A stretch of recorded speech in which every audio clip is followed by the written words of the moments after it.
Assalamualaikum dear SL students. I hope you will be fine. SST class 5. Students, today's our topic is sources of information, unit number 5, and the content name is content number 6. Please open your book page 85. Sources of information. Sources of information means के information को transfer करने के कौन कौन से ज़राए हो सकते हैं, कौन कौन से तरीक़ाकार हो सकते हैं, उसके बारे में हम पढ़ेंगे। इंफॉर्मेशन किसी भी तरह की प्रेजेंट कंट्री सिचुएशन कह सकते हो, एजुकेशन से रिलेटेड इंफॉर्मेशन हो सकती है, किसी बिज़नेस से रिलेटेड इंफॉर्मेशन हो सकती है, व्हाटएवर किसी भी तरह की इंफॉर्मेशन के बारे में हम किन किन सोर्सेज के थ्रू हेल्प ले सकते हैं। क्योंकि अगर हम अपने पास्ट की बात करें तो पास्ट में इंफॉर्मेशन ट्रांसफ़र होती थी वर्ड्स ऑफ माउथ, यानी कि आप बोल के एक शख्स जो है वो किसी ने कोई न्यूज़ किसी दूसरे मुल्क में पहुंचानी होती थी तो एक शख्स खुद जाया करता था उस न्यूज़ को देने के लिए कि फ़लाँ जगह पे ये हालात हैं या वहाँ की करंट सिचुएशन ये है। ये किसी भी बारे में मालूमात देने के लिए लोग जाया करते थे और उसके लिए क्या लगा, उनको महीने भी लग जाते थे, दिन भी लग जाते थे और काफ़ी लंबा टाइम लगता था और वक्त का भी ज़्यादा होता था। इनके एक शख्स ने एक को पैगाम पहुंचाया, उसने आगे पहुंचाया या तार का निज़ाम होता था, यानी कि टाइम काफ़ी लगता था और किसी भी इंडिविजुअल को ख़ुद जाना पड़ता था किसी दूसरी जगह पे पैगाम देने के लिए। कहीं पे कोई फौतगी हो जाती थी तो लोग क्या करते थे, एक गांव से दूसरे गांव में आवाज़ दे के बुलाया करते थे, ठीक है, और एक से मालूमात कुछ फासले पे दूसरे को मिलती थी, दूसरे से फिर आगे तीसरे को, ऐसे मालूमात ट्रांसफ़र होते होते उसमें दिनों और महीने लग जाया करते थे, ठीक है। लेकिन आजकल क्या होता है कि आजकल हम एक सिंगल क्लिक से किसी भी मैसेज आजकल फ़ौरन ही हमें किसी भी ज़रिए से फ़ौरन से पता चल जाता है कि कहाँ पे किस वक्त क्या सिचुएशन है। अगर हम अपनी प्रेजेंट सिचुएशन का जिक्र कर रहे हैं तो आजकल जो वायरस फैला हो कोरोना वायरस की वजह से आप देखें कि किस तरह से मालूमात एकदम से हम तक पहुँचती हैं। डेथ्स के बारे में हमें कैसे फ़ौरन से पता चल जाता है। इसी तरह से हमारी फैमिली में कोई हैपनिंग हो चुकी है तो हमें किस तरह से फ़ौरन से वो पता चलती है। इस तरह से ऑल ओवर द वर्ल्ड हमें सारी न्यूज़ हमें टेलीविज़न के ज़रिए इंटरनेट के ज़रिए या किसी भी सोर्स ऑफ इंफॉर्मेशन के थ्रू हम तक किसी न किसी तरीके से बहुत जल्द और आसानी से पहुंचती हैं। रेडियो है, टेलीविज़न है, न्यूज़पेपर है, बुक्स और इंटरनेट की मदद से हमें डिफरेंट तरह की इंफॉर्मेशन मिल रही होती हैं। कुछ हमारे पास है मैस मीडिया। अब मैस मीडिया क्यों है, यानी कि ये जो मैस मीडिया का मतलब है कि ह्यूज नंबर ऑफ पीपल, बहुत ज़्यादा पैमाने पे लोगों को एक ख़बर से आगाह कर दिया जाता है। फ़ौरन से एक ख़बर जो है वो फैल जाती है, जैसे एफबी के थ्रू, फेसबुक के थ्रू। ये एक मैस मीडिया का है कि अननोन बंदे तक भी आपकी न्यूज़ जो है वो फ़ौरन से पहुंच जाती है। मैस मीडिया में आपके पास न्यूज़पेपर भी आ जाता है, आपके पास मैगज़ीन, टेलीविज़न और रेडियो चैनल्स शामिल हैं, ठीक है। न्यूज़पेपर और magazines, local news and radio television stations broadcast over a small area are known as the local media। यानी कि जो हमारे पास टेलीविज़न है, मैगज़ीन है, न्यूज़पेपर है, इस पे हमें स्पेसिफिक एरियाज़ की इंफॉर्मेशन मिल रही होती हैं। जैसे इस्लामाबाद से जो न्यूज़पेपर शाया होगा उसमें आपको ज़्यादा से ज़्यादा न्यूज़ जो है वो इस्लामाबाद की मिल रही होगी, या पंजाब जो ख़ास किस्म की न्यूज़ होगी पाकिस्तान की या किसी और जगह की मिल रही होगी। लेकिन उस इलाके की जो न्यूज़ है वो आपको उसी इलाके के न्यूज़पेपर से मिलेगी, ठीक है। लेकिन जो हमारा इंटरनेट है उस पे क्या है कि हमें तमाम वर्ल्ड की न्यूज़ आसानी से मिल सकती हैं। कुछ इन्फॉर्मेशन जो होती है वो हमारे पास कुछ चंद लोगों को मिलती है या जो वो उसको जानना चाहते हैं। जैसे इंटरनेट के थ्रू हम किसी चीज़ को सर्च करते हैं, ठीक है, तो हमें वो मालूमात हमें ही मिलेगी क्योंकि हम उसको सर्च कर रहे हैं। फॉर सपोज एक डॉक्टर है तो एक डॉक्टर जो है वो अपनी फील्ड से रिलेटेड किसी मेडिसिन से मुतालिक अगर वो सर्च करना चाह रहा है तो उसके मुतालिक वो नेट से इंफॉर्मेशन लेगा। अब वो इन्फॉर्मेशन उसी के पास होगी क्योंकि उसने उसको सर्च किया और उसकी डिज़ायर्ड इन्फॉर्मेशन है, या मेडिकल जर्नल्स अगर वो पढ़ेगा तो उसको वहाँ से इन्फॉर्मेशन मिलेगी।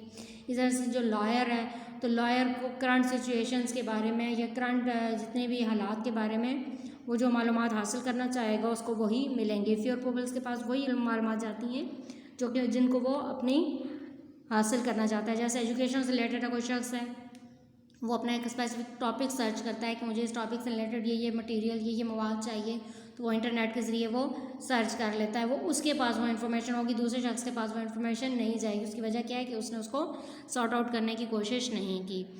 इसके आगे सोर्स ऑफ इंफॉर्मेशन के जो है एडवांटेजेस और डिसएडवांटेजेस हैं, उसमें हमारे पास सबसे पहले जो है हमारे पास रेडियो है। रेडियो एक चीप कह लें कि सबसे सस्ता ज़रिया इंफॉर्मेशन का, और इसको हम किसी भी वक्त कहीं पर भी आसानी से सुन सकते हैं। इसको जो लोग देख नहीं सकते वो भी सुन सकते हैं, और इसका सबसे बड़ा फ़ायदा ये है कि हम अपना काम करते हुए रेडियो से जितनी इंफॉर्मेशन है वो आसानी से सुन सकते हैं। और ये बैटरीज़ पे चलता है, ठीक है। लाइट नहीं भी है तो तब भी हम न्यूज़ वगैरह या मुख्तलिफ़ किस्म की मालूमात, जिसके मुख्तलिफ़ एंटरटेनमेंट के प्रोग्राम हम रेडियो की मदद से सिर्फ सुन सकते हैं। इस पे हम कुछ भी देख नहीं सकते और ये सबसे सस्ता ज़रिया है।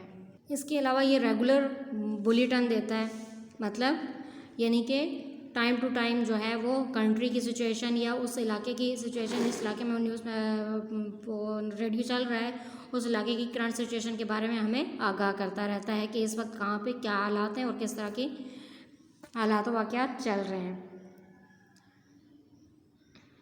टेलीविज़न रेडियो की निस्बत थोड़ा एक्सपेंसिव है और ये हर जगह पे नहीं पहुंच सकते। इसकी जो ट्रांसमीटर्स हैं वो हर जगह पे नहीं पहुंच सकते, कुछ स्पेसिफिक जगहों पे पहुंच सकते हैं। इसमें हम ना सिर्फ सुन सकते हैं बल्कि देख भी सकते हैं, और इसके साथ जो लोग कानों से पहरे होते हैं उनको इन्फॉर्मेशन देने के लिए या न्यूज़ पहुंचाने के लिए हाथों की साइंस की मदद से उनको वो न्यूज़ दी जाती हैं। पहले टेलीविज़न पे ये किया जाता था कि जब न्यूज़ चल रही होती थी तो साथ एक शख्स जो है वो हाथ के इशारे की मदद से भी न्यूज़ पढ़ रहा होता था कि जो लोग सुन नहीं सकते वो उन हाथ के इशारों की मदद से उस न्यूज़ को समझ सकते थे कि ये इस बारे में बात कर रहा है। और इसके अलावा जो टेलीविज़न का एक तो एक्सपेंसिव है, इसके ट्रांसमीटर्स हर जगह पहुंच नहीं सकते। इसका एडवांटेज ये है कि इसमें हम न्यूज़ को ना सिर्फ सुन सकते हैं बल्कि देख भी सकते हैं, लेकिन और ये फिक्स टाइम पर है, यानी कि अगर हमने उस टाइम पर वो न्यूज़ फॉर सपोज 9 PM का न्यूज़ बुलेटिन आ रहा है, अगर आपने वो नहीं सुना तो आपको वो मिसिंग हो गया है। आपको उसके लिए स्पेसिफिक टाइम, यानी कि उसके हर काम, हर एंटरटेनमेंट का कह लो या हर न्यूज़ को पहुंचाने का, हर इंफॉर्मेशन पहुंचाने का एक स्पेसिफिक टाइम पीरियड है। उसी टाइम पीरियड के अंदर वो उस न्यूज़ को पहुंचाता है। अगर वो टाइम पीरियड निकल जाता है तो आपकी वो न्यूज़ मिस हो जाती है, कि वो इन्फॉर्मेशन आपकी मिस हो जाती है। इसके अलावा टेलीविज़न की जो न्यूज़ होती है वो डिटेल्ड में नहीं होती, यानी कि वो आपको ब्रीफ न्यूज़ देता है, स्पेसिफिक चंद पॉइंट्स बता देता है। फॉर सपोज आपके पास एक बर्ड फ्लू की बीमारी आती है पिछले अरसे में, या अभी फ़र्ज़ करें कि आपके पास कोरोना की है, ठीक है। आगे तो कोरोना के बारे में वो क्या बता रहा है कि फ़लाँ एरिया में इतने पेशेंट्स डिस्कवर हुए हैं या इतने पेशेंट्स की डेथ हुई है, और ये सारी चीज़ें वो बता रहा है। लेकिन उसमें वो उसकी प्रिकॉशंस क्या हैं, उससे बचा कैसे जा सकता है, उसकी कॉजेज़ क्या हैं, वो सारी की सारी चीज़ें हमें वो उस न्यूज़ बुलेटिन में या उस इंफॉर्मेशन प्रोग्राम में नहीं बता रहा होता। लेकिन जब न्यूज़पेपर हम पढ़ते हैं उसी बीमारी से रिलेटेड, तो हमें उसकी कंप्लीट डिटेल मिलती है, यानी कि वो बीमारी आई कैसे है, उसका वायरस फैला कैसे है, उसकी एहतियाती तदाबीर क्या है, हम उससे कैसे बच सकते हैं, अगर वो बीमारी फ़र्ज़ सपोज किसी को हो गई है तो उसका ट्रीटमेंट क्या है। ये सारी की सारी डिटेल न्यूज़ हमें किससे मिलेगी, न्यूज़पेपर में मिलेगी। और न्यूज़पेपर जो है वो एक चीपेस्ट है, यानी कि सस्ता ज़रिया है, और इसका सबसे कि इसको पढ़ सकते हैं। इसका डिसएडवांटेज ये है कि जो अनपढ़ लोग हैं वो उसको पढ़ नहीं सकते, लेकिन जो पढ़े लिखे लोग हैं जब उनको टाइम मिले किसी भी टाइम पे वो अपनी न्यूज़ को पढ़ सकते हैं, यानी कि उसके लिए उनको स्पेशल टाइम निकाल के उसके टेलीविज़न के आगे नहीं बैठना पड़ता, नहीं उनको ये टेंशन होती है कि टेलीविज़न से हमने न्यूज़ नहीं सुनी तो हमारी वो न्यूज़ स्किप हो गई है या हमारी इन्फॉर्मेशन स्किप हो गई है, बल्कि न्यूज़पेपर में हम उसको डिटेल से पढ़ सकते हैं जब भी हमें टाइम मिले। और इसके अलावा उसमें डिटेल, हर चीज़ की डिटेल दी गई होती है। हमारे पास next source of information internet है।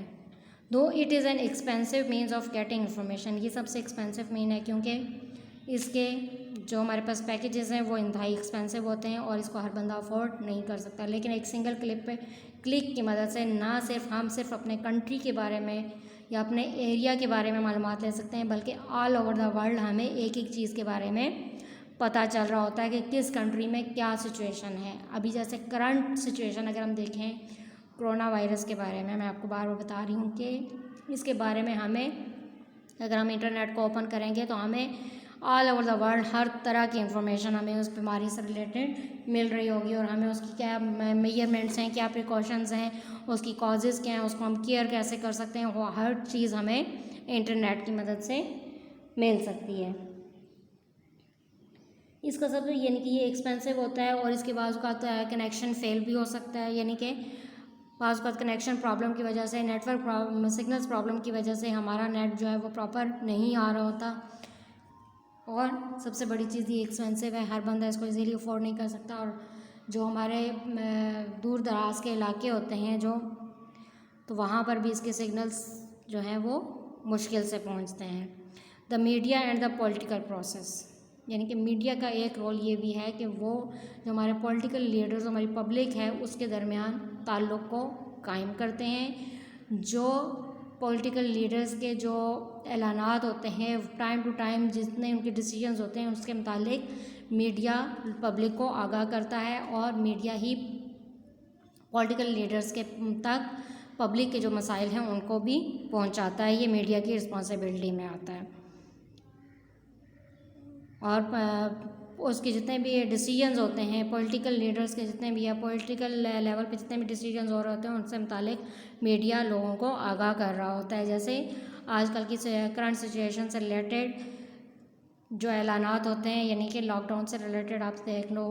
इसके अलावा एजुकेशन जो है हमारे डिपार्टमेंट्स जितने भी हमारे बांधे हैं, किस वजह कब तक बांधे हैं, क्या और क्या खुलते हैं तो उसकी क्या प्रिकॉशंस होंगी, कि किस तरीके से खुलेंगे, उसकी क्या रेसिपीज़ होंगी, वो सब की सब हमें टाइम टू टाइम कौन हमें आगाह कर रहा है, मीडिया हमें इससे रिलेटेड आगाह कर रहा है। इसी तरह से इलेक्शन से रिलेटेड हमें सारी इन्फॉर्मेशन मीडिया दे रहा होता है। और मीडिया की सबसे बड़ी रिस्पॉन्सिबिलिटी ये होती है वो किसी भी न्यूज़ को बढ़ा चढ़ा के बयान ना करें, बल्कि फैक्ट न्यूज़ को बताएं। लेकिन हमारा अलमिया ये है कि हम मीडिया में हमारे पास क्या होता है कि जो हमारे न्यूज़ कास्टर्स होते हैं या जो हमारे रिपोर्टर्स होते हैं वो बाज़ बात हमें फ़ेक न्यूज़ भी दे रहे होते हैं, जो कि इंतहाई गलत है। जो लोगों के दरमियान एक अफवाह का काम भी, रोमर्स ज़्यादा फैलाई जा रही होती हैं, तो रोमर्स से बचना बहुत ज़रूरी है। और जो भी न्यूज़ दी जा रही है उसको मुकम्मल तौर पर जांच के और उसकी हर तरह से उसकी सेहत को या क्वालिटी को चेक करके उस न्यूज़ को डिलीवर करना चाहिए, ना कि जैसे न्यूज़ आई वैसे ही डिलीवर कर दी, जिससे बहुत सी मिसअंडरस्टैंडिंग्स जनरेट हो सकती हैं। इस तरह से एडवर्टाइजमेंट्स वगैरह से रिलेटेड भी मीडिया हमारे बहुत अहम किरदार अदा करता है। कोई भी न्यूज़ जो है वो क्लियर होनी चाहिए, ऑनेस्टी से दी जाए और बायसनेस से पाक हो। यानी कि आपको फ़र्ज़ करो कोई पॉलिटिकल लीडर पसंद है, कोई रिपोर्टर है उसको कोई पॉलिटिकल लीडर पसंद है, तो वो उसके बारे में सारी अच्छी बातें तो उसकी बता देगा, लेकिन जो उसके ड्रॉबैक्स हैं वो उनको छुपा लेगा। तो ये क्या है, ये बायसनेस है। यानी कि जैसे कहते हैं ना, जो आपकी मनपसंद चीज़ है उसको आप बयान कर दो और जो आपको पसंद नहीं है उसको आप छुपा दो। तो ये, और जो शख्स आपको पसंद नहीं है आप उसकी बुराइयां ही गिनवाते रहो और उसकी अच्छाई के बारे में ना बताओ, ये भी दोनों रास्ते जो हैं वो रॉन्ग हैं। तो एक रिपोर्टर या एक न्यूज़ एंकर या जो भी मीडिया पर्सन है उसकी ये कंप्लीट जिम्मेदारी है कि वो हक़ाइक़ को मन ऐसे ही बयान करे जैसे कि वो वक़ूअ पज़ीर हो रहे हैं, ना कि अपनी पसंद के मुताबिक। तो हमारे पास सोर्सेस ऑफ इंफॉर्मेशन जो हमने मेन पढ़े हैं उनमें हमारे पास आता है रेडियो, टेलीविज़न, न्यूज़पेपर और इंटरनेट। और उसके बाद मैस मीडिया से हर बंदा मुस्तफ़ीद हो रहा है इस वक्त। अगर हम करंट सिचुएशन को देखें, रेडियो हमारे पास एक चीप सोर्स ऑफ इंफॉर्मेशन है, लेकिन ये हमें लोकल लेवल की जितनी मालूमात है वो हमें पहुंचाता है। टेलीविज़न हमें ब्रीफली मालूमात पहुंचाता है, ठीक है। ये और इसके ट्रांसमीटर्स हर जगह तक पहुंच नहीं सकते, इसलिए यहाँ इस तक भी रसाई हर एक की नामुमकिन है। न्यूज़पेपर एक चीपेस्ट वे ऑफ इंफॉर्मेशन है। इसका सिर्फ एक ड्रॉबैक है कि एक अनपढ़ शख्स जो है वो न्यूज़पेपर को नहीं पढ़ सकता है। और इंटरनेट के ज़रिए हम ऑल ओवर द वर्ल्ड तमाम दुनिया की मालूमात को हासिल कर सकते हैं, लेकिन ये क्या है, ये एक एक्सपेंसिव वे ऑफ इंफॉर्मेशन है। इस तरह से मीडिया का किरदार क्या है, पॉलिटिकल लीडर्स, पॉलिटिशियन यानी कि सियासत और पब्लिक के दरमियान कोऑर्डिनेशन कायम करना, उनके ताल्लुकात को बेहतर बनाने की कोशिश करना और उनका आपस में ताल्लुक़ कायम रखना। और इसमें मीडिया की सबसे बड़ी जिम्मेदारी ये है कि वो फेक न्यूज़ जितनी भी हैं उनसे गुरेज करे और एग्जैक्ट और हक़ाइक़ पर मबनी न्यूज़ को डिलीवर करे और अपनी मनपसंद न्यूज़ को फैलाने से भी इज्तनाब करे, बल्कि जो हकीकत से रिलेटेड है उसी को फैलाएं। आज का हमारा टॉपिक इतना ही था। इंशाल्लाह अपनी नेक्स्ट लेक्चर में हमने इसकी एक्सरसाइज करने, उसके साथ ही हमारा जो फर्स्ट टर्म का सिलेबस है वो कंप्लीट हो जाएगा और इंशाल्लाह हम अपने आने वाले लेक्चर्स में SST की रिवीजन स्टार्ट कर लेंगे। अपना बहुत सारा ख्याल रखिएगा। Take care. अल्लाह हाफिज़। Wish you all the best.